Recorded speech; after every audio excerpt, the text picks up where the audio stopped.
How to fix Snapchat quick ad not showing. So if you want to fix your Snapchat quick ad not showing, then first what you need to do is you just need to simply open up your Snapchat.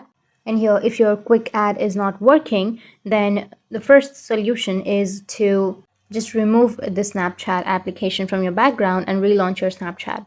And it might fix your problem.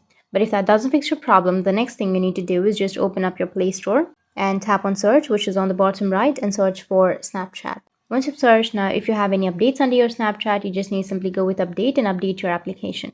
Once you've updated, then your problem might be fixed. If that doesn't fix your problem, then just remove the Play Store also. And now you need to tap and hold on to that Snapchat application and go with app info. And once you're under the app info, you need to go with storage and cache and tap on clear cache. Once you've cleared your cache, then your problem might be fixed. But if that still doesn't, then you just need to simply remove that as well. And you need to press and hold on to that power button and restart or reboot your device. Once you restart it, then it will fix your Snapchat quick ad not working. So that's it, and if you have any questions, feel free to comment below. Thanks for watching.